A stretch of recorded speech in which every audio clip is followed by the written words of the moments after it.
आली आली भाग्यलक्ष्मी। गाई जागी आहेस तू? काशी अगं कुठे गेली होतीस तू इतक्या रात्रीची?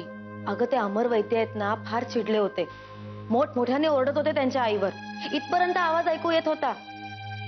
अगं पण त्यांच्या हातात ना काचेचा ग्लास फुटला होता, किती रक्त वाहत होतं। अशी कशी निघाले असते मी? मलमपट्टी केली मी आणि मगच आले।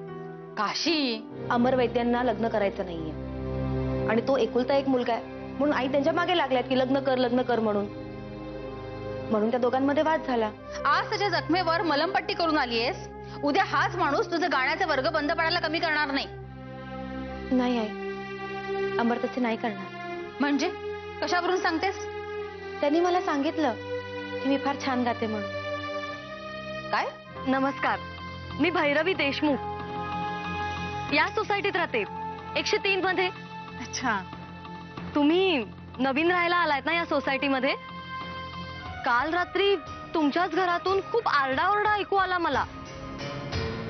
मी येणारच होते पण तेवढ्यात काशीला जाताना बघितलं तुमच्या घरी, म्हणून मग स्वतःला थांबवलं मी। खूप गुणी मुलगी आहे काशी, काल तिच्यामुळे मला खूप धीर मिळाला हे मात्र नक्की। माणसं ओळखून वागा, असं असतं ना काकी, काही माणसांचे खायचे दात वेगळे आणि दाखवायचे दात वेगळे असतात, म्हणून सांगते। म्हणजे काशीबद्दल बोलतात का तुम्ही? मी कशाला उगाच कोणाचं नाव घेऊ, कळेल हळूहळू तुम्हाला। नवरे काकांच्या दारात तू शेण टाकलं होतंस ना? हो, ग्रेट आहेस ना तू। आई शपथ, ते नवरे काका परवडले, पण ते जोशी काका आणि पाळते काका इतका त्रास देतात ना, त्यांचं काहीतरी कर ना। असं तर त्या खड्ड्यातली वस्तू आपल्याला आत्ताच काढायला हवी। काशीताई, काय सांगू तुम्हाला, नोकरीच्या शोधासाठी मुंबईला आलोय। काय?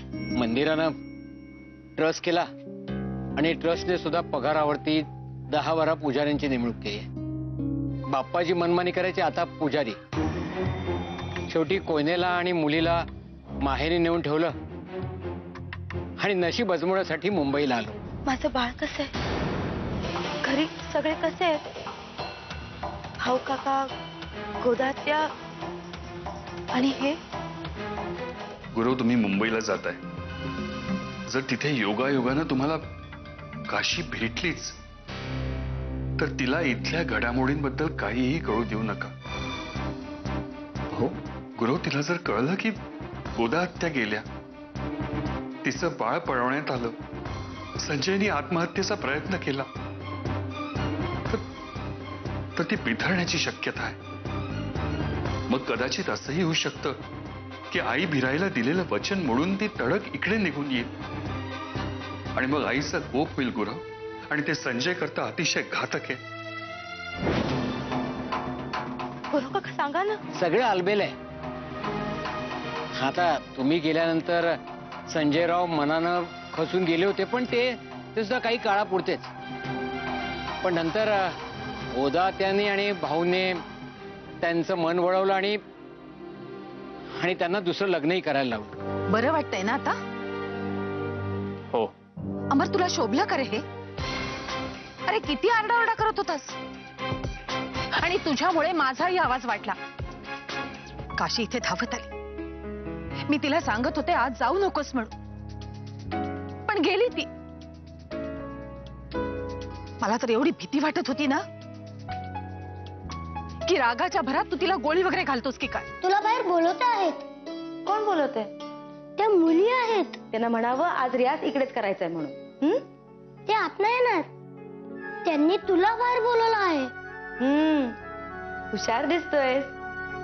लाडू खाशी? हो। आणते हा लाडू।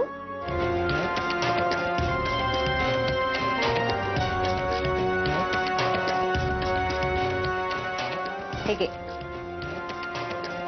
मी घरी जाऊन खातो। अरे अरे